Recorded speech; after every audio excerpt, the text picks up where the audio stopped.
the other person is feeling and connect with the other person. This is a story about a little boy called Quinn who learns to show compassion, kindness, and understanding towards other people. Who's the author?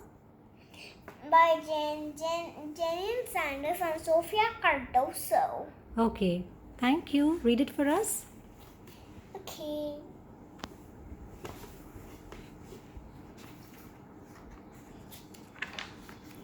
When I was a baby, I really was small, while everyone else is incredibly tall.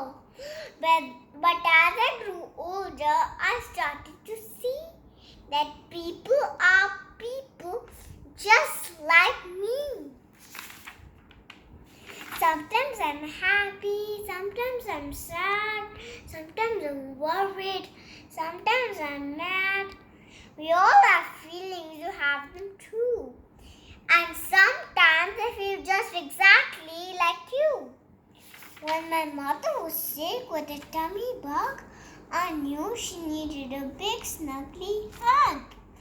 I rubbed her back and patted her hand and said, "I'm so sorry, I do understand." For once I was sick with a terrible flu. I sneezed and I spluttered. What could I do? My mother said softly while patting my hand. "My dearest of dears, I do understand." Then she gave me a big snuggly hug. I instantly knew I was humongously loved. My mother was kind and caring to me, exactly the same how we should be.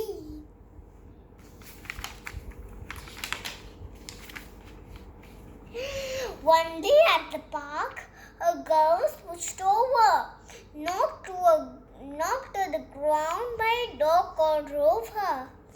I knew his name because you see, Rover the dog did the same thing to me.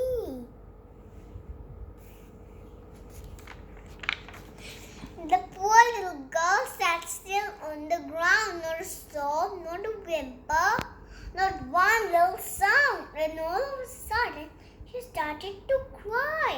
Perhaps I could help, it was worth a try. There, I said as I patted her arm. Rover the dog doesn't mean any harm. He just being playful, so try not to fuss.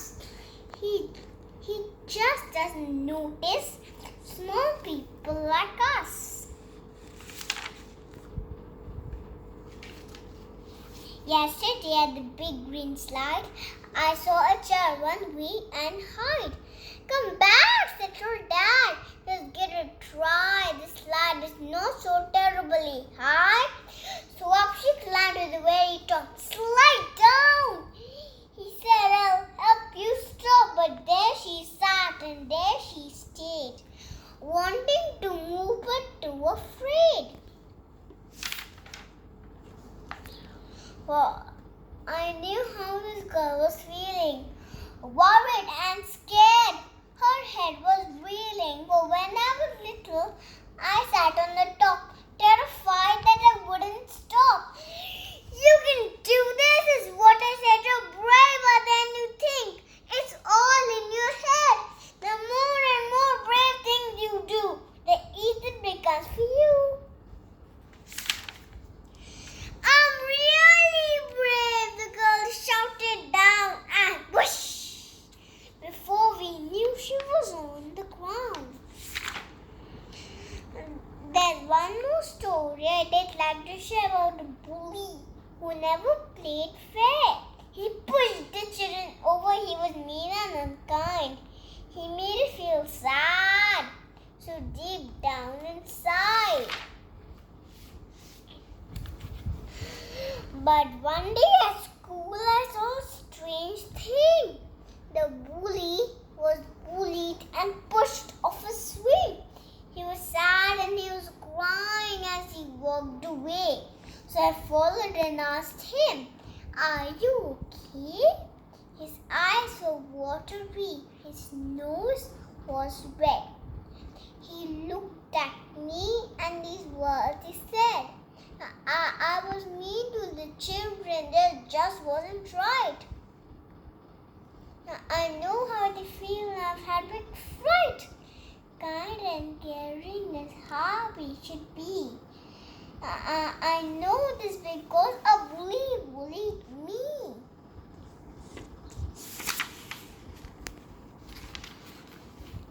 When someone's hurting or worried or sad, remember those feelings I'm sure you've had. Say kindly with care, I understand, I do.